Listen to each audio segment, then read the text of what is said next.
So tell me, does the thought of a synchro summon make you unreasonably angry? Do you think that an XYZ summon requires, say, X head cannon to perform? Link summoning, is it the cause of all modern Yu-Gi-Oh's problems? Do you think there might even be another kind of summon involving the extra deck, but, you just can't quite put your finger on what it is? Well, if any of this sounds familiar to you, then, this might just be a deck worth looking at. Stay tuned.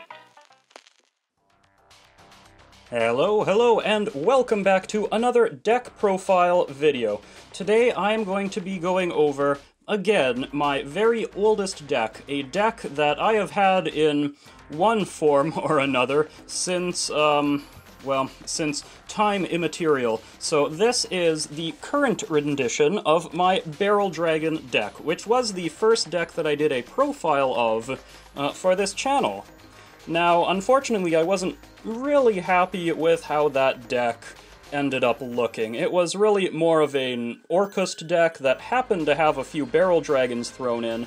The Barrel Dragons weren't the main feature, really, as much as I hate to admit it. So, I kinda just thought, why leave it like that?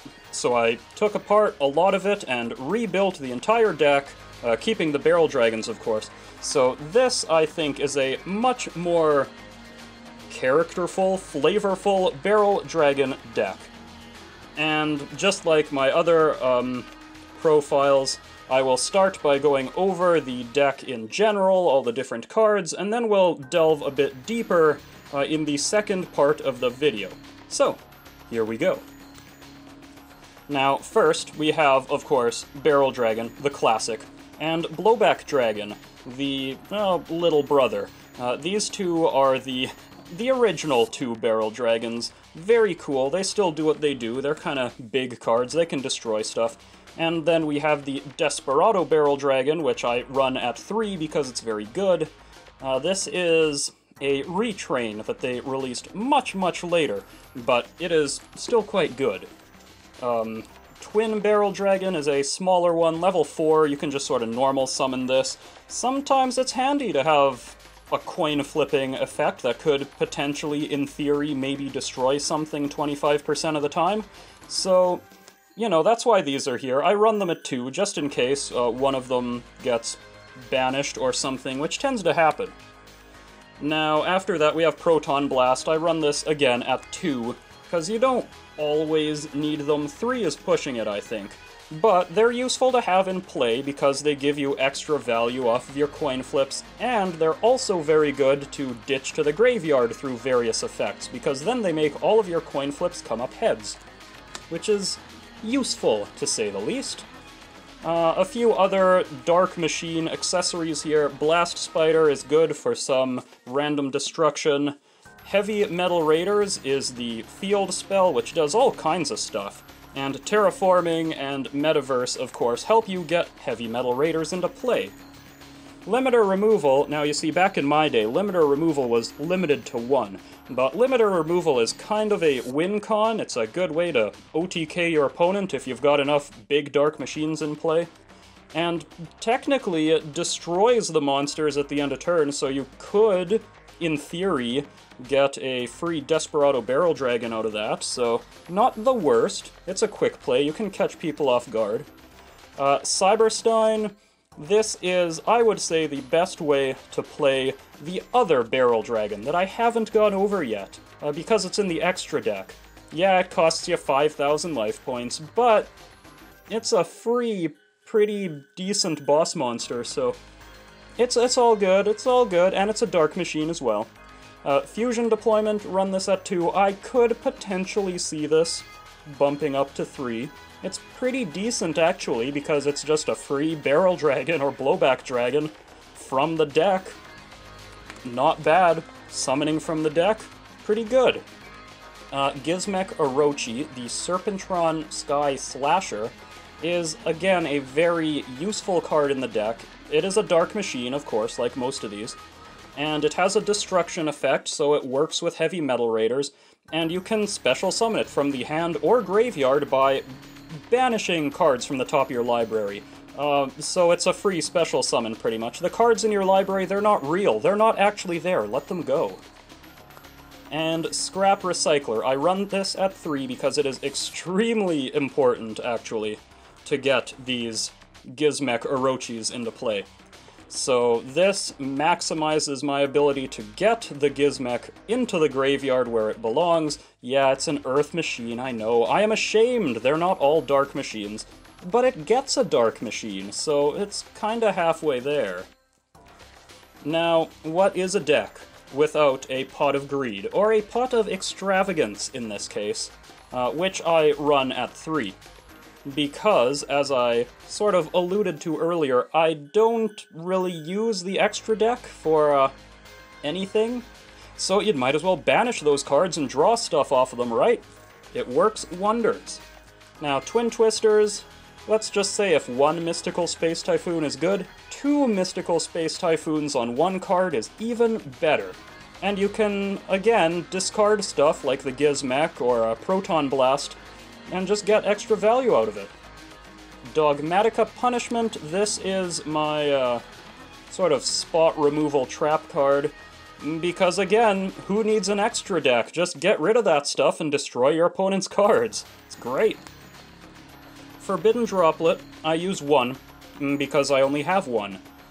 But I think it is a little bit too useful to not at least try to put in the deck, even if it's only at 1. So you can discard or send cards from play to the graveyard to pretty much turn your opponent's monsters into small, normal monster versions of themselves. And let's be real here. People don't use enough normal monsters anyway, so this is really just helping them out. Same with these Infinite Impermanences, which I run at 3. This is great because you can even use it if you're not going first. Just slow down your opponent's strategy a little bit straight from the hand. Very useful.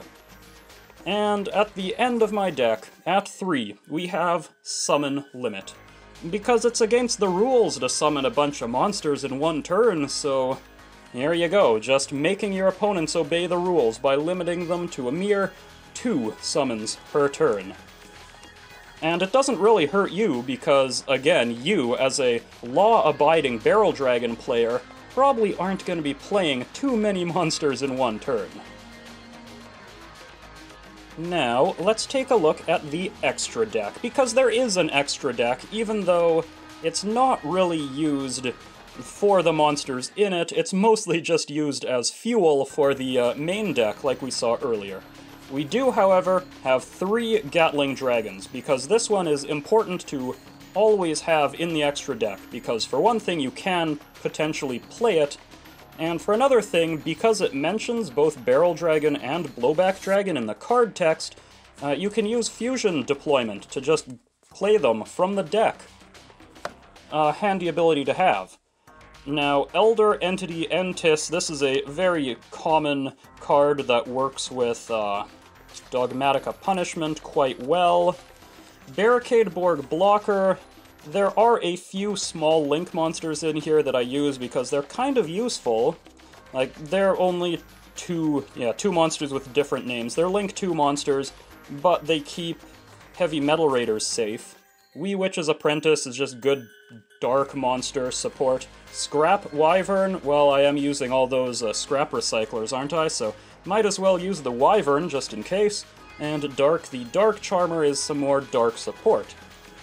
Dingirsu, the Orcust of the Evening Star, is an extremely powerful rank 8 Excisee monster, which you can, in theory, play if you get enough level 8s out, and there are a few level 8s, like Desperado Barrel Dragon being one of them, and it's got good effects, so if you can get it out, sometimes it's a good idea.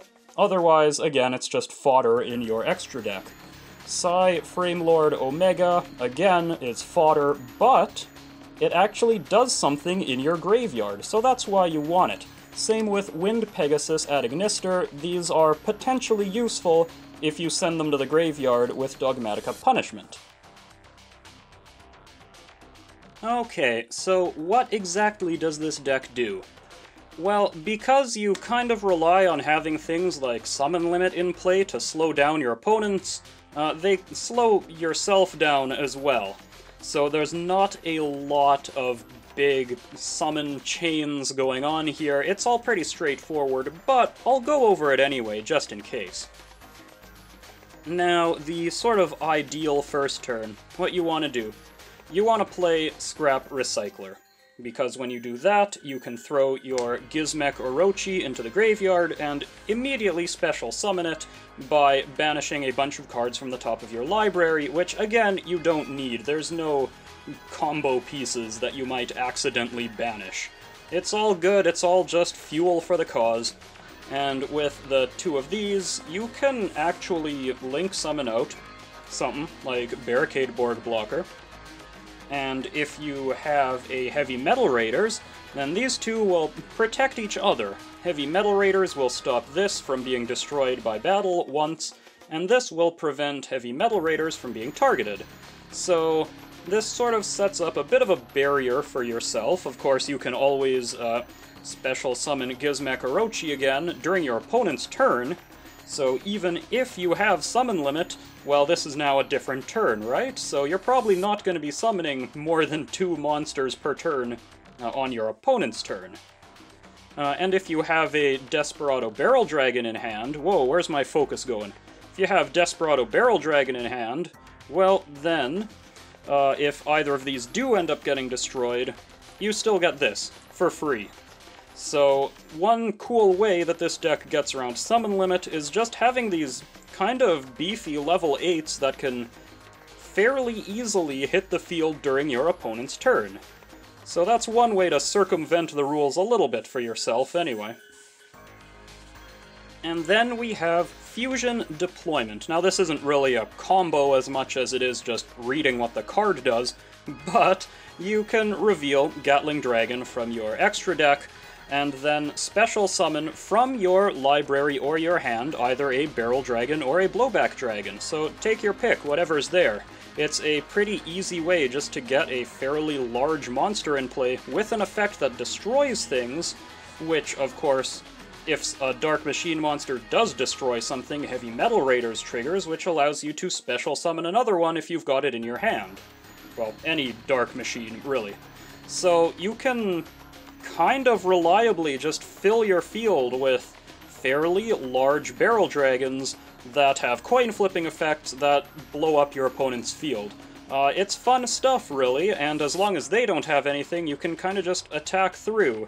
And Desperado Barrel Dragon, in particular, is kind of unique in the way it works, because it doesn't actually target anything. You just choose stuff and destroy it. So anything that is target-proof, well, Desperado Barrel Dragon will still blast right through it. And then there is the one other interaction that made me really consider making this extra deck less, and that is Dogmatica Punishment. You see, when you use this, you have to ditch something from your extra deck to the graveyard, and then you destroy an opponent's monster with less attack than the monster that you just sent to the graveyard. But Elder Entity Entis, what her ability is, when she's sent to the graveyard, you choose another card and destroy it. So this is a real cool little 2-for-1 that you can do, again, quite easily. It's just a trap card, and there's 3 of her in the extra deck, so even if you've already used a Pot of Extravagance or something, odds are you've got at least one of these still kicking around. So just another way to sort of stall out your opponent, take out their key cards, and make room for the Barrel Dragons, because, yeah, they don't really have the combo potential, let's say, that a lot of other decks, or that really any other meta or not deck has. And again, that is why I run all this stuff like Forbidden Droplet or Infinite Impermanence, because your opponent is going to be up to all kinds of dirty tricks, and you don't want them to do that. So if you can negate their effects and stop them from doing all that, well, then that's all the better for you. Because, yeah, you don't want them to do whatever the heck they're doing. Just stop. Play your normal monsters and pass, please. And there you have it. By and large, that is the end of my Barrel Dragon deck profile video. I did actually put a lot of thought into how to make Barrel Dragons at least a little bit viable, because, just between you and me, Barrel Dragons don't really have a lot of support, or Dark Machines in general. So fingers crossed, maybe one day, they'll release a whole archetype, and then I'll have a field day messing around with it. But until then, I feel like this is kind of the best way to do it. At least based on what I have found. So I hope you enjoyed this video. If you did, then please leave a like, a comment, subscribe, and I do hope that you join me again next time for whatever my next deck profile video might be. Till then, ta-ta! Okay, what's next? Why, oh, we've got a foil. Okay. Whoa. Oh! And our foil... Ooh, I feel like that's a good one. Oh! Hiya! And there it is. The Pot of Prosperity!